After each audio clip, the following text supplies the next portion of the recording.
All right, Chagiga, Daf Yud Aleph. So today we're going to finish off with the mission that we've been talking about for a while. That has to do with certain halachos and their roots, both in the Torah Shebechsav and Torah Sheba'al Peh. We are going to say today there are a few topics that are that have strong roots in mikra muat vehalachas merubos. Like there are not many roots in the Torah, but have a lot of halachos that are associated to it. I think this came from a brisa, which just kind of explains a few other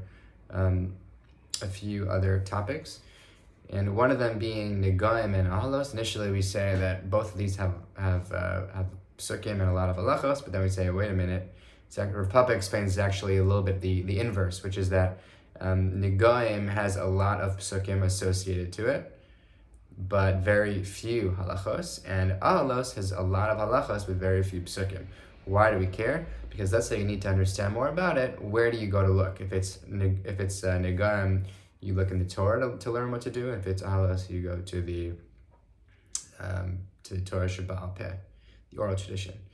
Then we're going to list off a bunch of other areas where, we said there's mikra muat, which makes it seem like there's not a strong foundation in the Torah, but we're going to see that there are a bunch of, like for each one of these, we're going to explain what do you mean, there is a pasuk. So then we have to answer, but the pasuk doesn't cover a certain scenario, and that's why we say mikra muat and a lot of halachos. So here we're going to say the concept of dinin, like the judicial system. What does that mean? There are clearly psukim that have to do with setting up a court, and we say, now what doesn't it cover? This idea of nefesh tachas nefesh, where if I kill somebody, in theory, I should be killed as well, but I am not. And by the way, because I say in theory, which sounds like, hey Siri, my Siri is now popped up on the page, so I'm just gonna shut him off. Okay. Very interesting. I guess they built it to support speech impediments. Wow, shkoyach. Okay, so that is dinin, right? So we learned that if it's nefesh tachas nefesh, if I actually kill somebody, I myself am not killed. Rather, I have to pay the value of the person who I killed. Next thing is avodos. These like the karbonos, the base of mikdash. So what's the chiddush that we're learning here? It says v'hikruvu, which you may think, because it says bring close, maybe it's a little bit different than kabal zadam, receiving the blood. So what we learn is that even though it uses the word hikriv, it also applies to, the same halachos apply to actually receiving the blood. Tara, same idea.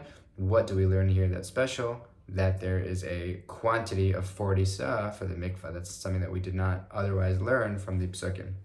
Arayos. And this is actually going to segue into the next Mishnah, which is also the next parak. But the concept of arayos, there are plenty of psukim, but actually I skipped one, tumos. So we learned that a lentil-sized sheretz also conveys tumah. Well, you might have thought that tumah, that an insect has to be a larger size in order to convey tumah. So we learn from the Torah Sheba'al Peh that even if it's a size of a lentil, which is really small, it can still convey tumah. Lastly, arayos. What are we learning from here?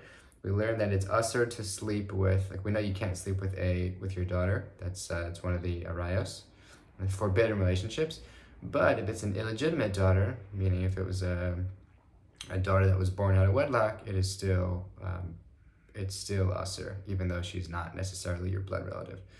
And that's what we learned from each of these concepts. There is an idea that is not really learned directly from the Torah Shebechsav, and that's why they fall into the category of mikra muat ve'halachos harbe.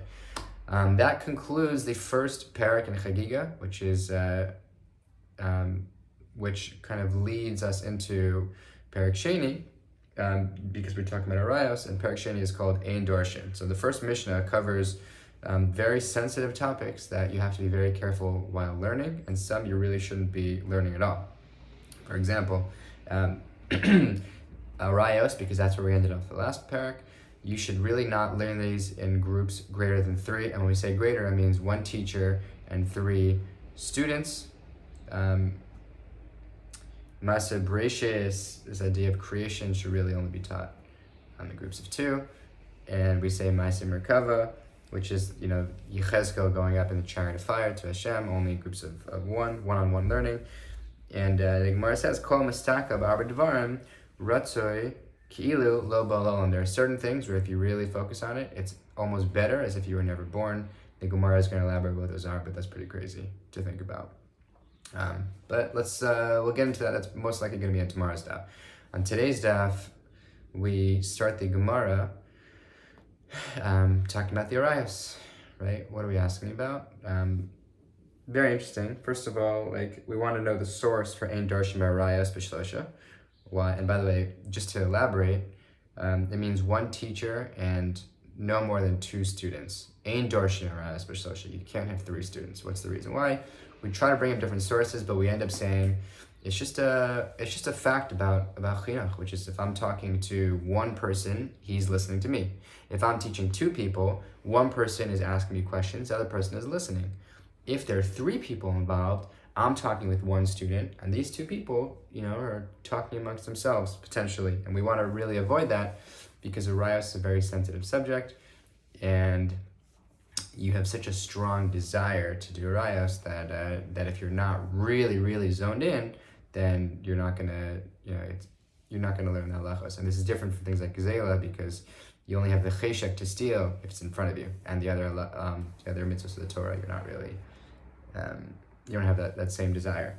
We also ask the same question about Ma'aseh Bereishis. How do we know what's the source for this? And we end up saying there's a brisa based on a pasuk in Devarim, which says ki sha'alna layamim rishonim.